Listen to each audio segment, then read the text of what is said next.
Welcome back to Watching Business Morning here on Channels Television. The National Bureau of Statistics reports that 36 states of the Federation and the Federal Capital Territory recorded 1.89 trillion naira in internally generated revenue. That was in 2021. According to the report, the 36 states and the FCT raked 1.56 trillion in 2020. Well, the 2021 figure, 1.89 trillion, indicates a positive growth of 22% year-on-year as states bounce out of the COVID-19 pandemic. Lagos State had the highest IGR, expectedly. A lot of the headquarters are here. While on the other hand, we had Yobe State with the lowest IGR. It's time for the state election again. Who can lead the states to success, and what should we be looking at? We have the Chief Executive Officer of Star Advisory Limited, Mr. Kevin Ehalufo. He's joining us from our Abuja studio. Good morning, Mr. Ehalufo. Thank you so much for your time. Is your PVC out? Are you ready to vote on Saturday?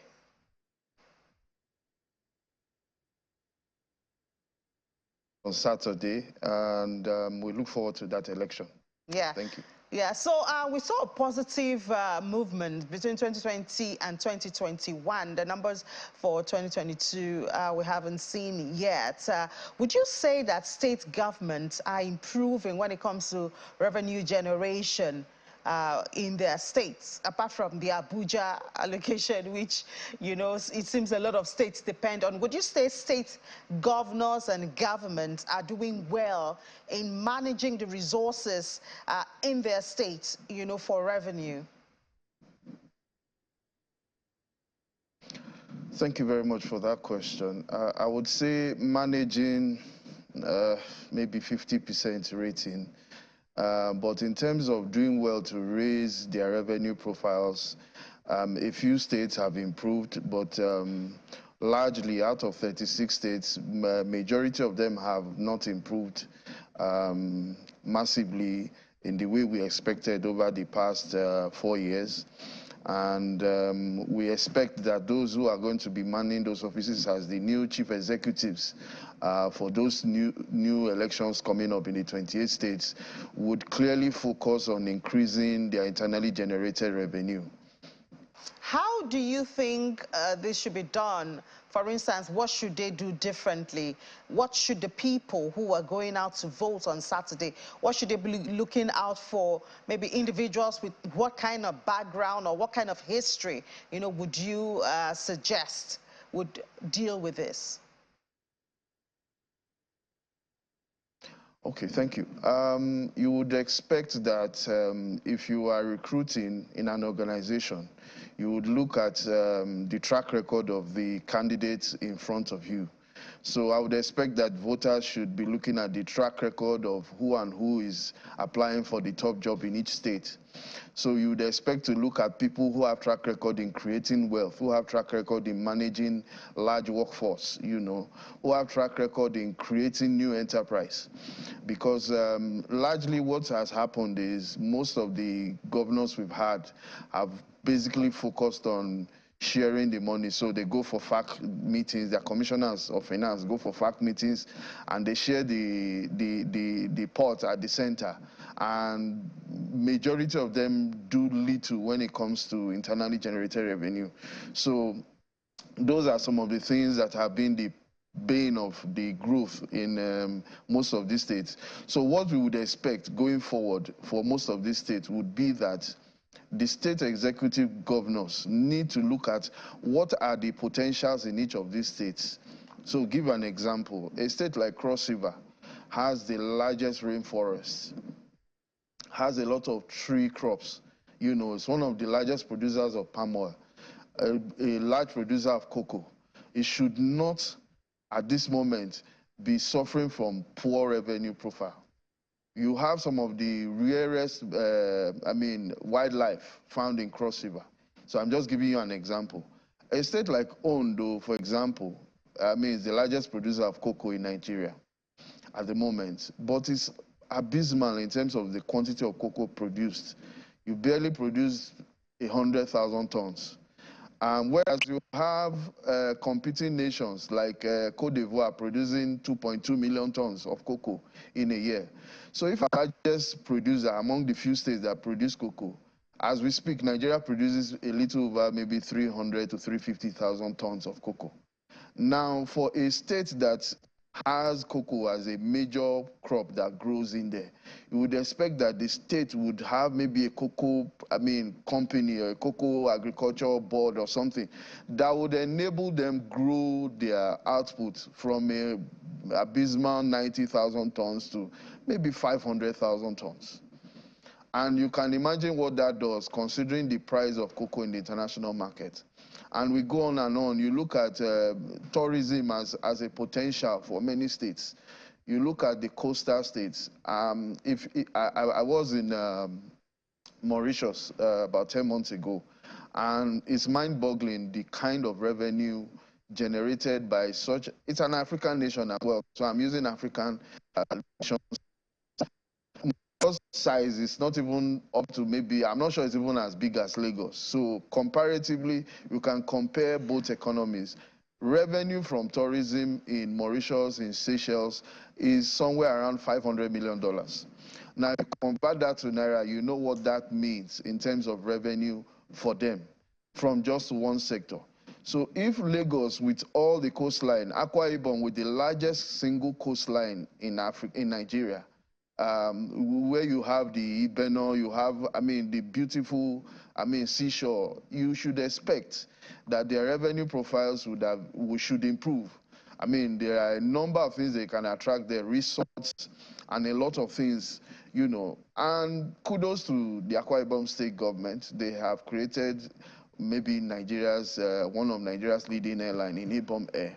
So the next level would be to connect that to the tourism sector, to engender a situation where five-star hotels can come in, create resorts, and make that a holiday destination. And that's just one sector. Manufacturing, education, healthcare. There are a number of these sectors that are money spinners. I'm also not a supporter of the idea that government should not be involved in business. You can look at what Lagos is generating from Lamata and Lagos, from its transportation network.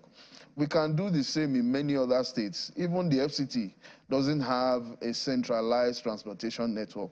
We have a lot of workers moving from the suburbs to the city center. Those are revenue generating opportunities that would improve the revenue profile of many, many states.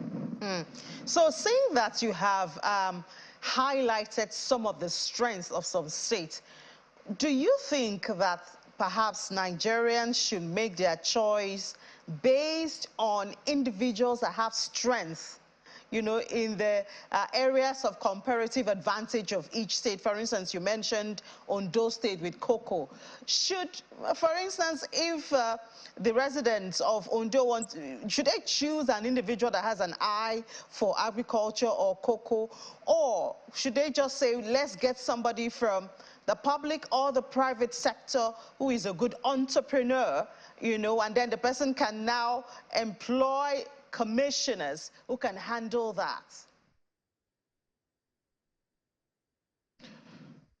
You could say that, but that's not it's not a given that once you operate in a sector, you have sector experience, that would naturally transmit to you being a fantastic chief executive for a state.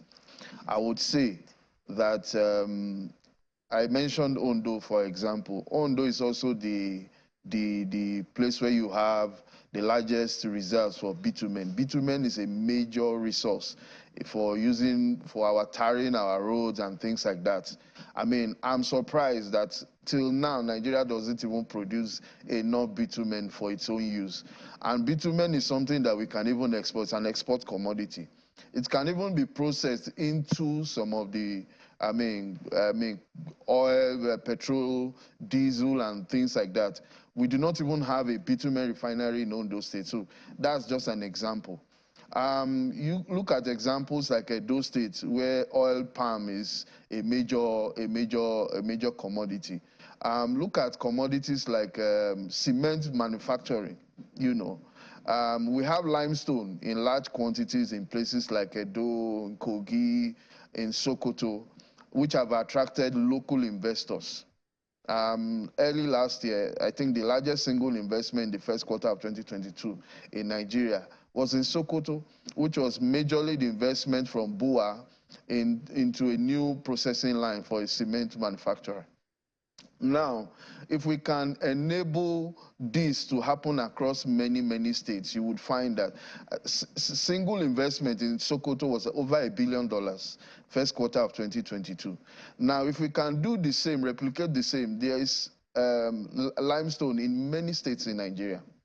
You have so many other commodities doing very well. Nigeria is the largest producer of yam.